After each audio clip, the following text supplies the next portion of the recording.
All right, there we go. All right, so what's going on, everyone? Welcome back. Well, welcome to Footy Central AU. So today, pretty much, I just wanted to bring you my 2020 AFL season predictions because I was delaying this video because obviously I didn't know if the season was going to start tomorrow or today when you're probably watching this. So I'm going to be doing it now. So yeah, let's get right into it. The first prediction that I have for the 2020 season is who will be winning the Brownlow medal. So I think that the Brownlow medal will go to Marcus Bontempelli. He is an absolute elite midfielder. Did a lot for the Dogs in the midfield last year and in the forward line, so I can see him stepping up this year. I can see him taking himself even further. And I just think Marcus Bontempelli can give it a real shot at winning the Brownlow this year and maybe taking the Dogs higher than they went last year. So Marcus Bontempelli for me to win the 2020 Brownlow medal. Next on my list, I have my prediction for the 2020 Coleman medal winner. So I think that Josh Kennedy will give it a real run for its money, and I think Josh Kennedy will win the Coleman medal for 2020. I think he's still got a lot in him as a forward. He kicked like 6 against Essendon in one of the practice matches, and they lost that game. So imagine if the Eagles are up and about and firing in Perth, Josh Kennedy could kick 10 easily. Next, I have who I think will win the 2020 Rising Star Award. Now, this may be a little bit biased, but I think that Trent Bianco will be a real smoky to win the 2020 Rising Star Award. He's just a silky player, silky left footer. He played in the practice match against Eddie Betts, did okay. I mean, Eddie Betts is Eddie Betts, but he had his bits and pieces in that practice match. And from what I've seen of him, he just seems like a silky player. So I think Trent Bianco is a real shot at winning the 2020 Rising Star Award. See, come on, Trent Bianco, get up and about, will you? So this is my 2020 top 8 prediction. So, all right, I'm going to go from 8 till number 1 to build up the suspense pretty much.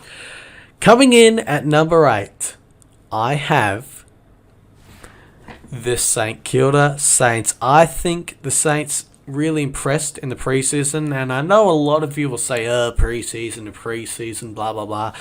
But especially in some games last year, you could see like a glimpse of what the Saints can really do. They really pushed Collingwood in their game, in both of the games. They really... who did they beat? They beat Melbourne at the G, but, Melbourne came off pretty bad. But that was in like round 2, and that gave them a bit of a spark. They challenged Adelaide for most of that game. They just challenged a lot of teams last year, so I can see them being one of those teams last year that couldn't quite win those games, those ones where they challenged for like 3 and a bit quarters and didn't get over the line. But I can see them being one of those teams who will grow from those games and can actually like win those games nowadays. So I can see them making the top 8 and being a surprise top 8 entrant this year. Next, I have Geelong at number 7. I think Geelong are just one of those teams that find a way to sneak into finals. They're one of those teams that you don't really care about when you play against them because I don't really have a hatred towards Geelong fans. I think they're kind of weird and wacky in their own way, especially that guy who dresses up as a cat with face paint and all that stuff. But I don't really have a hatred towards the Cats. I don't really care about them. Like, oh, wow, we're playing the Cats. I don't really have an excitement or an emotion towards it when it happens. But I just think they're one of those teams who, have experienced players and all that, but don't really have the right connection going. So I can see them just sneaking into the finals, but I can't see them going anywhere higher than 6 or 7. So I've put them in at number 7. Number 6. Now this may surprise a lot of you, But I put the West Coast Eagles as the number 6 spot. I can see them dropping off this year. Again, pracky matches don't mean anything, but that loss to Western, they still may have all that cohesion and stuff in their group, and they have like the right sort of setup and all that, but I can see them losing games that they shouldn't be losing. I can see them being one of those teams. I don't know. I just don't really have a strong opinion on where the Eagles will be sitting in the season. I just think last year they lost a lot of games, or they almost lost a lot of games, which they shouldn't have lost or shouldn't have even come close to losing. So I can see the Eagles sort of dropping off this year. I can see them in at number 6. I mean, it doesn't mean they can't go all the way to the granny, but I can't see them getting into that top 4 this season. Number 5, I've put the Brizzy Lions at number 5. I think they're going to drop off at from what they did last year. I think it was just a bit of a fairy tale what they did last year. It's sort of like a Bulldog situation if you take it as that. I think the loss of Hodgie is pretty big, and the loss of Louis Taylor is pretty big. I think, the experienced head of Luke Hodge was the main thing to me that was bringing the Lions together as one. I'm sure they still may have all that X factor like Charlie Cameron and all that, and Lachie Neale and all that stuff. But Lachie Neale racked up 47 disposals in a losing team, so they may have all this X factor, but they maybe won't be using it right. So I just think Brisbane will slip just below the top 4 and finish in 5th position for me. Number 4, another surprise that may come to you. The Western Bulldogs, I put at number 4. I'm really thinking that they're going to click this year. I think last year they didn't have that much clicking together. They didn't have that much cohesion together. But I can see their midfield this year really coming together and being a tight midfield, and their forward line working well. I mean, Aaron Norton, he is an absolute monster. He is a beast, man. Like, have you seen Aaron Norton in real life? He is absolutely huge, and I haven't seen him in real life. I'm just taking a word of someone else who has. But yeah, I can see the Dogs pretty much pushing into the top 4. I mean, last year they came out of that elimination final with a big loss, but maybe that will make them hungrier. They got pretty smashed in that final, to be honest with you. So I can see them wanting it more this year, getting more hungrier. And geez, Aaron Norton, he's a beast. He would be hungry, I'll tell you that much. He's always hungry. So yeah, I can see the Dogs slipping up into 4th position. Number 3, I can see Collingwood at number 3. I still can't see Collingwood reaching the top 2 spots. I think Collingwood will just come in at a handy-dandy number 3 position. Now what's to say, I think they proved last year that they still got what it takes. I mean, they could drop off this year, hopefully not for my sake, but I still think they have a lot of players last year that want to prove more, because last year a lot of players from our club sort of dropped off and didn't really have that click that they did the year before. So I think they'll want to prove that they've got that, real hunger about them. So yeah, I can see Collingwood finishing 3rd, still not in the top 2 positions. And then the top 2, I have Richmond as the 2nd places. I can see Richmond finishing 2nd. They've pretty much got it all worked out, really, if you think about it. Their forward line is clicking, their midfield clicking, their back line clicking. That back line clicked without Alex Rance, and that's difficult to do. So for their back line to click without Alex Rance, they're pretty much dangerous. They're just a dangerous team. I mean, to have one star player out and to be able to cope with that for the whole season, pretty much, that's pretty much amazing to them. So props to them. So I can see Richmond finishing in 2nd place. And number 1 spot, probably not going to come as a surprise to anyone, but the GWS Giants. Last year in the grand final. They got absolutely hammered, so I can see them wanting to be more hungry, and I can see them finishing in top spot. And just like Richmond, pretty much, they've pretty much got it all sorted out. They've got a great midfield. They've got a great forward line. Their back line can be a bit iffy at sometimes. They sometimes rely on Phil Davis to play a lone hand sometimes. But, I can see them finishing top spot. They've pretty much got all the boxes ticked like Richmond. So, yeah, top spot for me for the GWS Giants. All right, so the next two, I've got teams that will disappoint and teams that will surprise. Now, there's various reasons why I think these two teams will disappoint. And the teams that I think will disappoint are Essendon and Carlton. I think Carlton have had a huge rap, an absolute huge rap from the preseason, especially with the pickup of Eddie Betts. And, everyone's just speaking about Cripps and Walsh and, they're going to be really, they're going to be the star power of this year.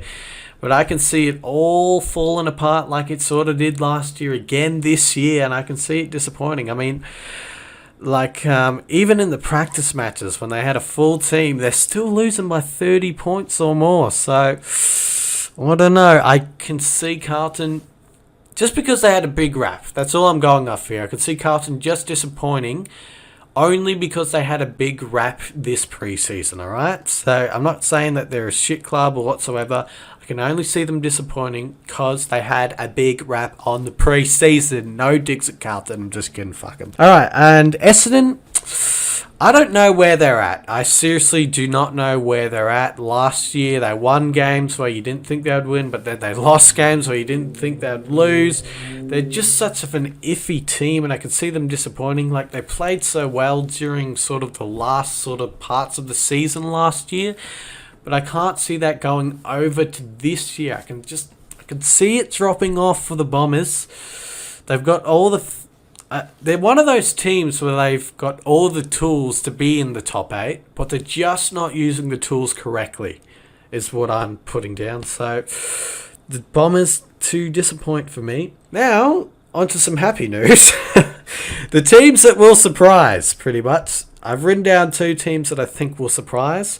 And the teams that I think will surprise this year from last year are the Saints and the Roos, all right?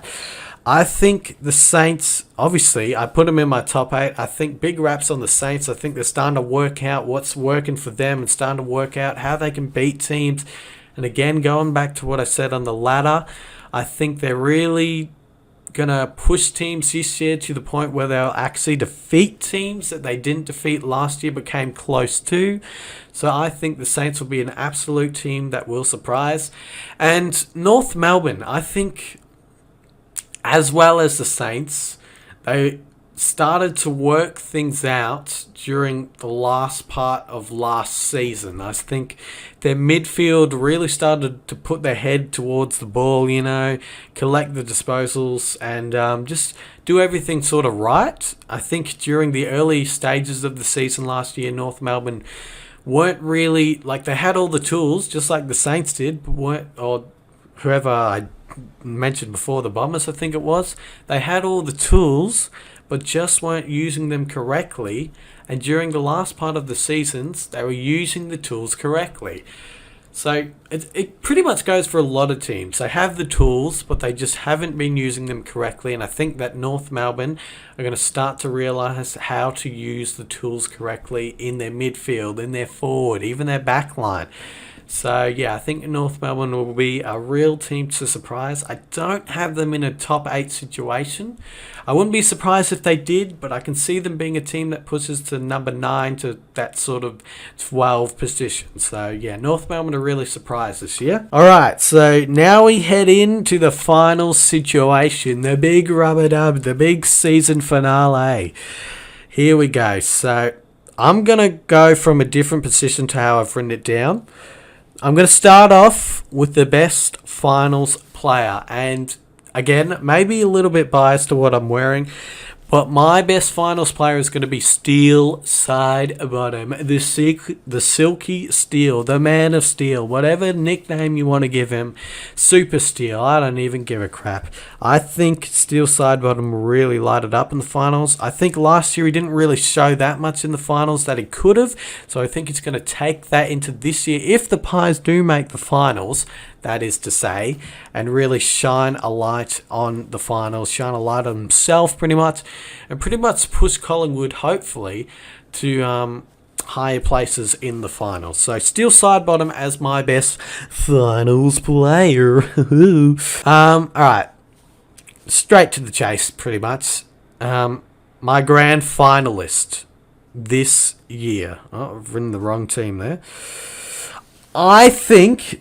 Now, I've written a realistic one, and I've written a fake one, the one that I want to happen. My realistic grand final, I'm going back to last year. I think we're going to have a bit of a 2005-2006 situation that we did with the Eagles and the Swans. And I think, again, we're going to go back to the Tigers and the Giants. I think, though, this year... it's going to be a bit like the situation with West Coast and Sydney, that the Giants will come to play this time. They'll be ready. They'll know from last year that the Tigers are a really upbeat team in the finals and are very difficult to beat. So I think they'll learn from last year and be able to defeat the Tigers this time around in a close game. I'm not saying that the Tigers will be beaten by 50 points or 60 points, whatever.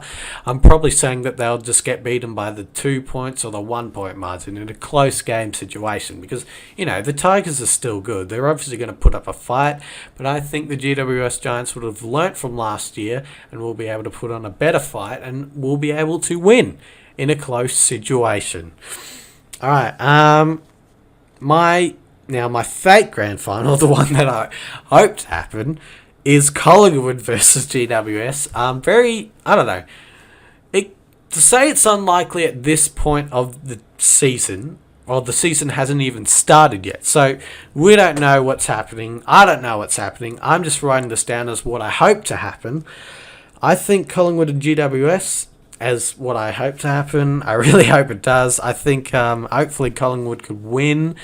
It'll be a good grand final either way, The Giants just got over the line over the Pies last year in a pretty rain-affected match. I mean, hopefully it wouldn't rain this time around, but who knows? I mean, I don't even know where the grand final's going to be held this year. Is it going to be held when it's normally held? Probably not. It's probably going to be brought in earlier.